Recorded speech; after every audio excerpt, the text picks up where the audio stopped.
Welcome back to Blacklight Cinema. My name is Victor, and this is my associate, Emilio. and we're here to review Now You See Me, and to start off, we're going to show you a little trick. How'd you do that? It's a trade secret. Fair enough. Alright, let's get down to business. Now You See Me is a film that centers around four magicians that are good at what they do and are brought together by a mysterious invitation. The film then jumps 1 year later, where they are performing a show in Las Vegas, which ends in a bank robbery. Afterwards, we're later introduced to Mark Ruffalo's character, an FBI agent, who's assigned to get to the bottom of how everything was perfectly executed. So our four magicians are played by Jesse Eisenberg, Isla Fisher, Woody Harrelson, Dave Franco, and our FBI agent, Mark Ruffalo. Let's talk about him first. I liked Ruffalo's character. He definitely had the most complicated and integral role to the film, which I wasn't expecting when I saw the trailers. However, this was a nice surprise, and it really brought a new level to the film. It added another layer on top of an already amazing plot. Alright, yeah.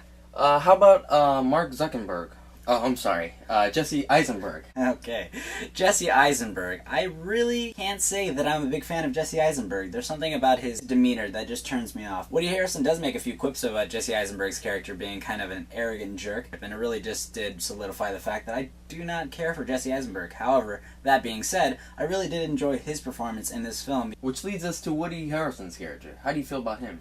Woody Harrelson has actually surprised me in the last few years. He's really brought back a new level to his career, and it really shows in this film. Woody Harrelson has always been sort of this mentor character, and he really does kind of play mother hen to the rest of the magicians, being the oldest and being the only one who has a different variety of tricks. And he usually does have great chemistry with the rest of the cast, especially the magicians, whether he's just making a quick joke or a sly insult. Either way, it's really funny. Let's move on to our next character. How about I Love Me Some Fisher? You do love you some Fisher, don't you? That's right. Alright.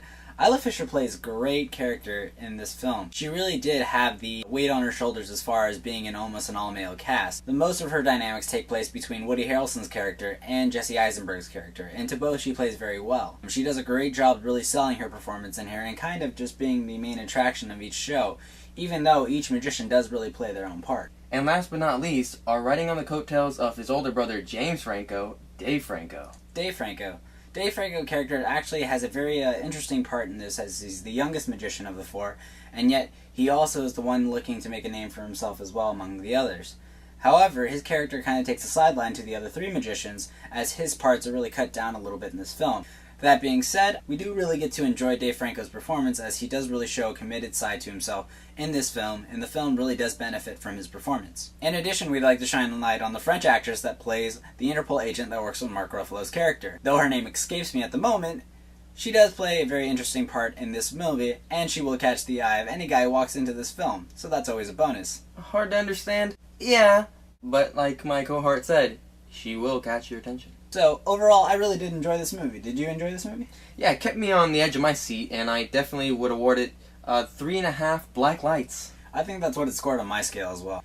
The movie has enough twists and turns and spectacle to keep you interested and really grab your attention. And though you may not leave understanding everything, or there may be some lapses in logic here, you are really going to leave satisfied, and that's the point of going to a movie. You want to be able to say that the ticket price was worth paying.